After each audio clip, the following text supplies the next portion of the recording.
Namaskar, Adab, Salam. I am Amay Sathe on behalf of SarkariTel.com and DiplomacyIndia.com. Welcome you on our special series, Envoy Speaks. In this series, we focus on India's world engagement to promote bilateral ties, tourism, culture, people to people contact, and emerging investment opportunities. It is an honor to have His Excellency Mr. Atul Ghosh, Indian Ambassador to DPRK, joining us from Pyongyang, the capital of DPRK. Before we start the conversation, a brief profile of Ambassador Atul Ghosh. He hails from Solapur, Pune in Maharashtra. During his career as diplomat, he has handled a bouquet of portfolios. In the Ministry of External Affairs, he has worked in the Latin American and Caribbean division. As a regional passport officer of Pune, he was conferred the Special Recognition Award by the Government of India for setting up high standards in passport delivery for citizens and several people-friendly initiatives. He was conferred with the Special Recognition Award by SarkariTel.com for being one of India's youngest ambassadors. Welcome, Excellency, to this very special program. Thank you so much, Amay Satheji. DPRK and India had long and cordial relations. Can you share the present state of relationship between the two countries? As you are aware, India and DPRK share warm and friendly relations. Our relations shared go back deep into the history with the linkages of Buddhism, with the linkages of traditional historical ties for more than 3,000 years. And after the Korean War took place, you may be aware that India was the chairman of the International Neutral Nations Repatriation Commission under the leadership of Major General Thimaiyya, who later on became the Army Chief of India, where the prisoner of war between both the Koreas were exchanged, and that was an important milestone. And later on also, we had great exchanges of visits, inter-parliamentary exchanges of visits till the year 2000. And I am happy to share it with you that in 2018, we had the visit of Honorable Minister of State for External Affairs, General Retired Dr. V.K. Singh, who visited DPRK, and he had several meetings with the dignitaries in DPRK. And DPRK has been supportive of India's candidature at all multilateral fora, and our relations are politically very nice, friendly, and we consider DPRK in that way. That's quite interesting. My now focus shift to the next question. Bollywood is very popular all around the world. What about DPRK? Which Bollywood stars are very well known in DPRK? Yeah, you will be surprised to know that Bollywood, brand Bollywood, I must say, is very popular in DPRK. And you know the films Bahubali, Dangal, Bagban, Bajrangi Bhaijaan are very, very popular here. And you ask any Korean, he will know the characters of all these films, and you may not be knowing those characters, but the Korean people will be knowing those characters, the names, everything. And even if you go to some commercial place, shop, you may see on the television an Indian film is being displayed in Korean language. So I must say, and even in some shops where they sell CDs, you can see Bollywood CDs also. In one of my friends, Korean friends' mobile recently, I saw one film, Mission Mangal also. So I must say DPRK loves Indian films, and you are aware that Pyongyang International Film Festival, which was a biannual event, and now it has been converted into an annual event. India has participated with several of its films, and last year in September, when the film festival took place, they had a special day for India. and we showed some very good Indian films, and which was appreciated by all the people. But I must say, Bollywood films in DPRK are very popular, and all actors are known to the people of DPRK. Ambassador Gotsave, I have one more question related to this. I've traveled around Central Asia quite a lot. There I see even many channels you would see where the Indian Bollywood movies, dramas, they are translated and they are uh, telecast on a special channel. So, do we have any kind of a channel in DPRK? Yes, on some of their festive occasions, I have seen that the films which are dubbed in Korean are Indian films which are dubbed in Korean are shown on broadcast on their national television, like So, Chak De so who is India, the Mary more Kom, popular? Who very is the more popular. popular star in Bollywood? It's more popular with the ladies or the gents? I think people love Bahubali. Bahubali is very, very popular. Everybody knows each and every character of Bahubali. Then they love Amitabh Bachchan in the film Bagban. They love him. Everybody knows him because India and DPRK are Asian countries. We have family values. So that film Bagban, which has a lot of family values, is very popular here. Then Dangal, Amir Khan, Bajrangi Bhaijaan, Salman Khan, they are all very popular, I must say. These films are very popular. But Bahubali, I think, is there will be no. I feel there will be hardly any person who has not seen Bahubali or Bagban. You are very right. Even I have seen Bahubali many times. Yeah, thank you. That brings me to the third question.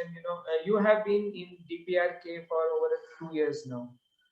What are your most memorable impressions about the country? Most memorable two, three things which I liked as a person from South Asia, being in DPRK, is the extreme amount of neatness, cleanliness in this country, and I was surprised that every morning there are volunteers, people clean their own surroundings. So that's why it is very the surrounding and the city as Pyongyang is extremely neat, clean, and that I think is extremely means any person from South Asia can understand that it is a very nice thing.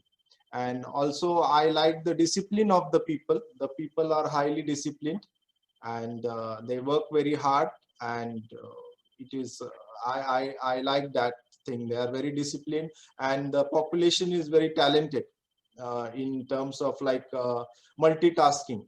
One person can do a number of multitasking also. And nature wise, I must say this country is best out with very beautiful spots.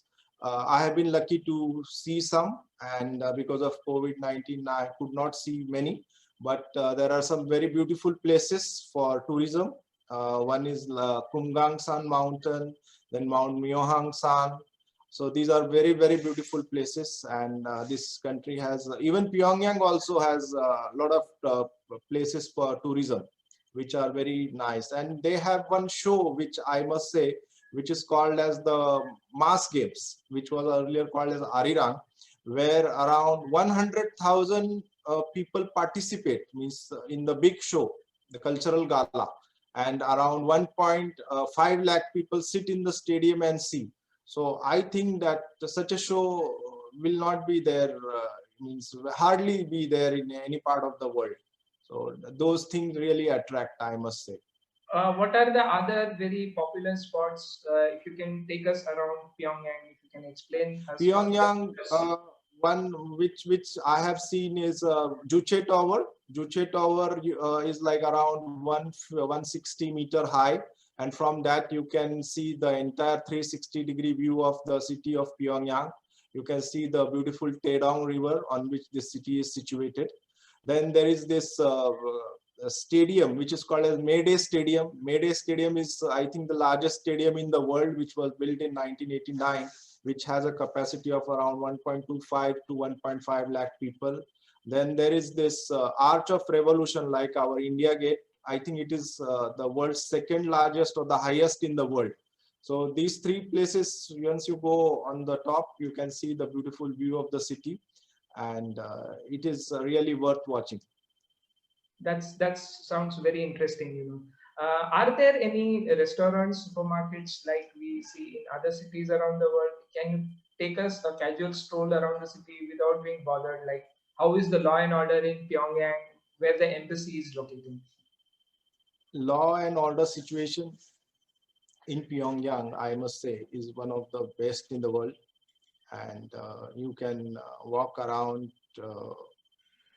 anytime. There is no question of being mugged or anything like that. Law and order situation is very good, and as a tourist, for diplomats at least, we can go around in Pyongyang in designated places for diplomats without any problem. And it is a law and order wise, this country is very good. The safety is very high. It's now almost over a year, like corona pandemic is still going on. How has DPRK coping with this pandemic? DPRK is a small country relatively to India and many other countries. And as you are aware that the public health infrastructure in DPRK is relatively less developed than other countries. So keeping that in view, that in mind, I think the leadership here took very good decisions in terms of blocking the borders way back in February 2020, where all international flights were suspended, all the border was sealed, and no passengers from outside were allowed to entry into DPRK. That's why I feel, and as I mentioned before, the population is so disciplined. So a wearing of mask is compulsory. All anti-epidemic measures are intensified a lot.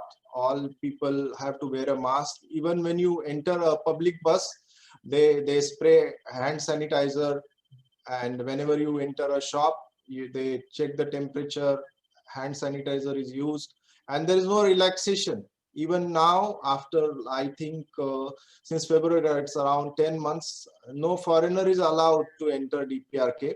And because of that and closure of borders, there are difficulties. There are difficulties for diplomats, there are difficulties for the people in general. But as our Honorable Prime Minister Narendra Modi ji had said once, that Jaan hai to jahan hai.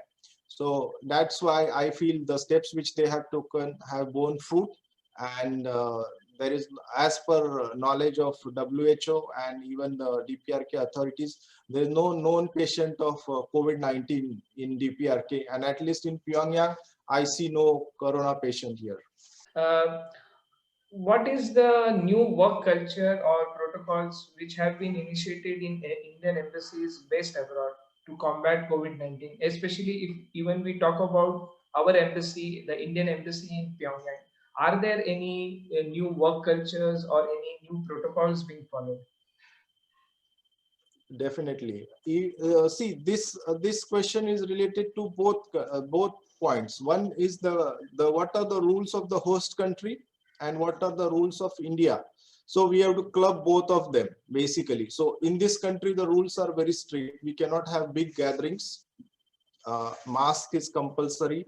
Temperature check is compulsory whenever a person enters the embassy. And hand sanitizer is also compulsory. Wearing of mask is compulsory when we go outside and when there is big gathering, whichever limit is there. Number may extend to 5, 10, like that. So, and recently Government of India has also started one new scheme also, that those patients of the embassy who have been diagnosed with COVID-19, they can have a teleconference with the doctors in India only for COVID-19 patients. So I think Government of India has taken special care for the people. And I remember in one of his address in the month of March 2020, our Honorable Prime Minister mentioned that all embassy staff should take care of them first, because they are also they are very important players in our fight against corona. And our Indian embassies, as you are aware, have helped through the Vande Bharat mission to repatriate thousands of Indians from abroad to different places in India. Does that mean that you are trying to use more of technology, and it has been a great initiative to launch the Digital India also? So are you following, or you're doing things digitally online? Yes, you're right. You know, as you are aware that Ministry of External Affairs is one of the ministry which has the highest use of internet, emails in their working. And even you see most of the summits also in MEA are being held in a virtual mode. Our meetings are also in many times. Foreign Secretary of India has also addressed the ambassadors and other staff, also the officers of the foreign service through media, through virtual mode. Ambassador Godsurve, I know you have been a great motivator. What's your message for the new aspirants, like who are striving to work in the Indian Foreign Service? Can you guide them on how to prepare themselves and get acquainted with the challenges and opportunities this service offers? As you are aware that Indian Foreign Service is one of the 24 services for which the UPSC conducts the common civil services exam every year. So the person who is aspiring to be a civil servant, when he gives the choices for the various services, he has to first consider his aptitude, whether he is ready to serve abroad, because a diplomat is like a soldier. So because one has to stay abroad and adjust to the lives, and every 3 years you are staying in a different country. So adaptability is important, and also the aptitude to serve in difficult conditions. So that is important. If he has that, and he could do that. And I always, and apart from that, I always tell the aspirants that even if you are not successful in the exam, that is just a small part of your life. You can do much better in other fields also. So just in case you are not successful, don't be demoralized. This is just a small part of life. You can do much better, and also concentrate on your mental, physical and spiritual health daily, at least 15 minutes a day. You will reap its advantages in later parts of your life. And those 4P which I always tell people are: first P, plan your things properly, then prepare as per your plan, then practice. Without practice, the 4P you cannot do, that is perform. So those four P are important: plan, prepare, practice and perform. So when we see a cricketer, he hits a very good shot in the cricket ground, it is not that he has hit it in one day, because he has practiced that shot for thousands of times. So unless you practice in actual exam condition or other conditions, you cannot perform well. I think, Ambassador, those 4 P's you mentioned, I think that's the guru mantra for any success. Uh, Ambassador Godsurve, I have one more question. I have traveled around a lot of places in Central Asia, like Kazakhstan, Kyrgyzstan, Uzbekistan, and I see a lot of passion to learn Hindi. So, do we have people in DPRK fascinated or very keen to learn Hindi?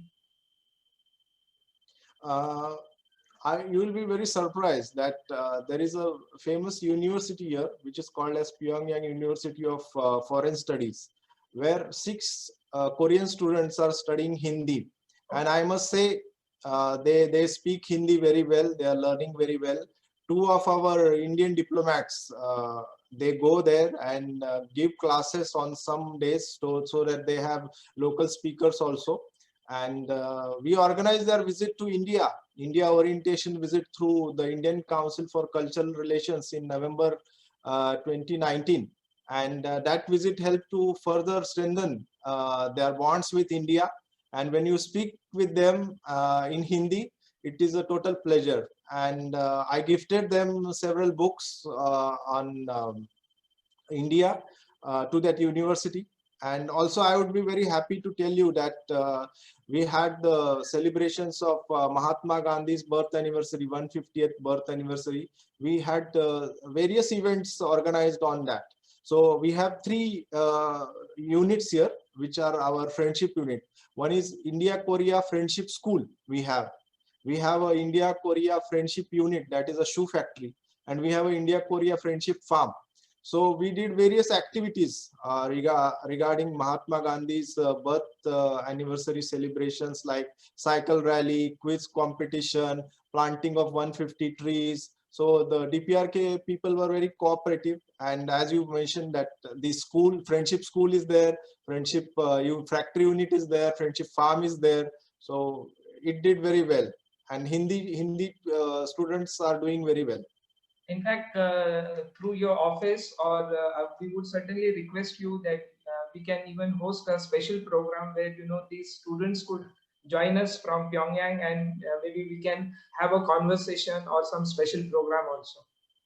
Surely, we will try. You can see some of them. I have posted one of the boys' video in Hindi on Twitter also, our embassy Twitter handle. Since there is a change of guard in US, now Joe Biden is going to take over as the next president of United States of America. So how do you see the relationship between the US and the DPRK going forward? I personally, I feel that it is too early to predict anything. So at this juncture, I feel it is too early to predict anything. So we'll have to wait and see. That sounds certainly interesting. Ambassador Gotsurve, thank you very much for joining on this very special program. You shared a lot of things related to DPRK which were not known to our viewers. You took us around the capital of Pyongyang. You shared the historical relations which India shared between the two countries. Then you also shared interesting things about how to prepare for civil services. Then your stint as regional passport service, I think, is one of the highlights of your career, which I would certainly appreciate, because I also hail from the same place, and you won many accolades for this. And this brings me to the end of this program. Thank you, Mr. Atul Gotsurve, the ambassador of India to Pyongyang. This is Amay Sathe signing off from New Delhi, India. Thank you very much. Thank you. Thank you so much.